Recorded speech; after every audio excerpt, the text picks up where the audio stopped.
So when I get to, I mean, like right now, I've done a couple of public speakings and things like that. We can see why. You're engaging and entertaining. I mean...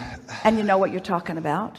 Thank you. That's very encouraging and appreciate that. So I'm waiting, I feel like I'm waiting for things to polish up a little bit, but it's really not about like that, because what I'm experiencing whenever I begin to speak is I almost feel like there was this movie called The Never-Ending Story. But anyway, I feel like whenever I begin to talk, there's in a different dimension, a different realm, my eyes begin to glaze over, and I feel, and in my mind somewhere, I'm seeing these little blocks spinning around, and I feel like I'm going somewhere else, and it feels really incredible.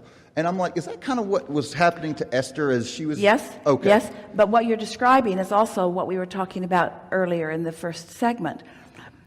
This is turning thoughts to things, only it's even more rudimentary than that. It's turning vibration to thoughts. So what's happening is you're actually visually aware of these vibrations that you are perceiving.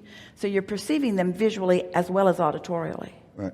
Is that why the doctors, I mean, this is something that, anyway, like to call me schizophrenic, because there's, on a daily basis, honestly, there are things that I see that people just don't see. The last time I was in Atlanta, a different hotel at your workshop, I saw a lady stand up and wave her hand, and I looked over there, and in a fraction, she disappeared. And so some of these things are really interesting because some of these things and people that I see can be very relevant to the people around me, and I'm just kind of confused because the doctors, and as much as I rail against them and I've rebelled, and I feel most of the time really good about it because it's a non-issue, and but I'm just kind of like, what is that about? Is this the natural? Does this happen to everyone, or do the doctors make me believe I'm the only one who's a little bit off kilter? Well, it doesn't happen to everyone. Esther is not visual, she's auditory. So Esther receives these blocks of thought at an unconscious level and translates them into this conversation. So would you say these are signs of alignment? Yes. Okay, that's kind of what I'm... They are definitely signs of alignment. The most important thing to understand, and you help us to make the point that we've been wanting to make all day, is that humans, that's you guys. Esther sings the song, I'm only human. She likes that. She likes to say, and I bleed when you bite me. You don't know the song. She listens to Pulse Radio. Okay. So you all often have difficulty getting to the basis of what deliberate creation really is. Deliberate creation is deliberate vibration. But you can't be deliberate about a vibration unless you have some relationship with it, some relativity to it. So the reason that we explain to you the source within you is a dominant vibration, and what you're thinking right now is a vibration, and there is a relationship between those vibrations that equal your emotions, which let you know how in sync or not you are with that broader, expanded, evolved version of you. So as we've been talking to you for a number of years in this format, giving you all kinds of different ways of relating to the vibrational world that you don't relate to all that well even now, because you are translating vibration through your eyes, so you see but you don't know you're doing it. You're translating vibration, that's why you hear. You're translating, that's why you smell and taste and feel with your fingertips.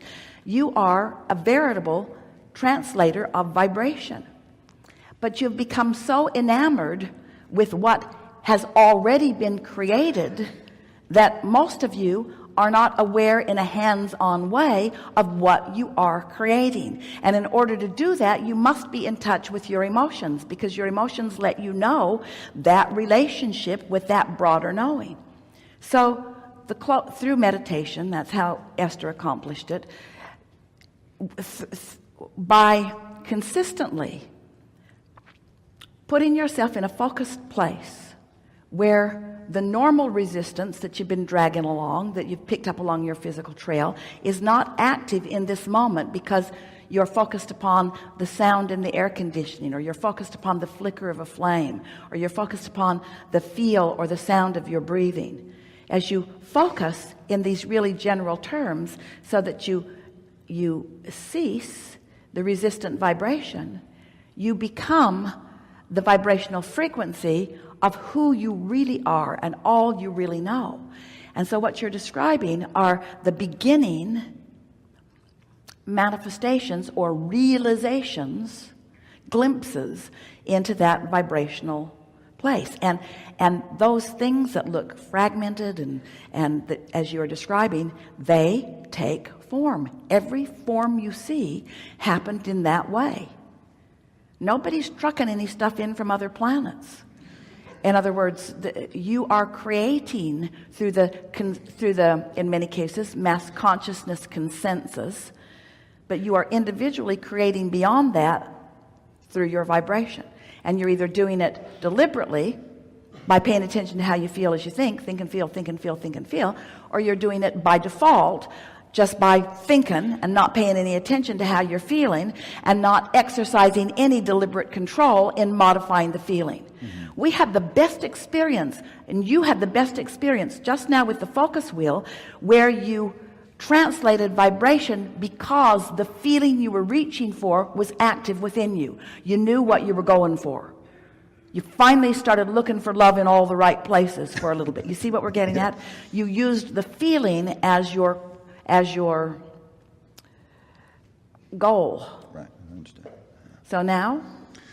I mean, just the one last, so I've really thought about where does, okay, so basically all matter, because it had to come from somewhere coalesced from non-physical. So there really is more, because if this is here and this is physical and at the root of all is the non-physical, then matter must be coming out of thin air. Matter is vibration perceived.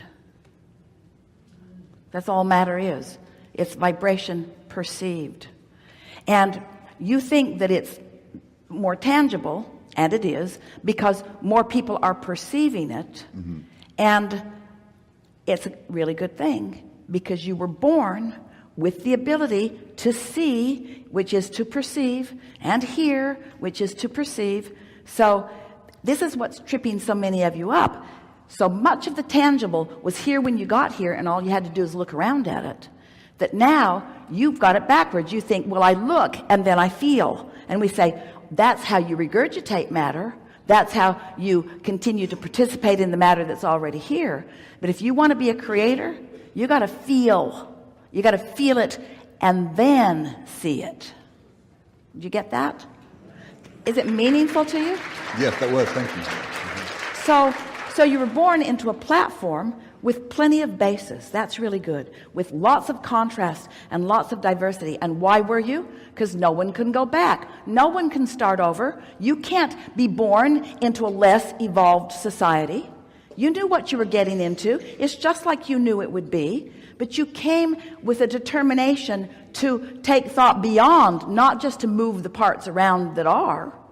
You came to give birth to yet a new desire, which you knew when you made the decision to come that you could achieve it. You knew that if this time-space reality could inspire the desire within you, this time-space reality could deliver the goods in their full manifested form. You knew that. Are you enjoying this conversation of how thoughts turn to things?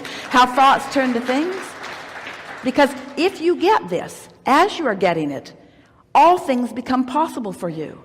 Most people never allow themselves to create things they really want unless lots of others have already created it and it looks really easy. In other words, don't let your belief about it be based upon how many others are doing it.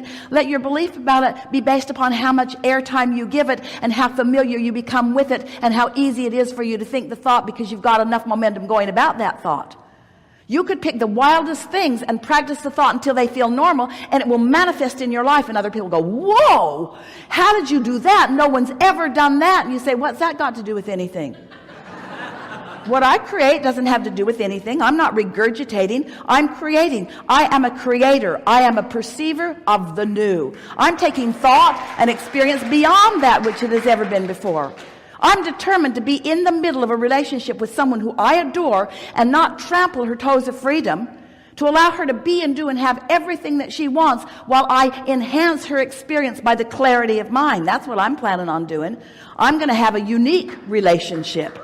My relationship's not going to be based upon the bondage that I need to apply to you. You know, if you do that, I feel insecure, so please don't do any of that. In fact, I've been searching the whole world for someone who would behave just in the way I need them to behave so that I can feel good. And I think you're it. You're close to it, but you've got to work really hard to please me.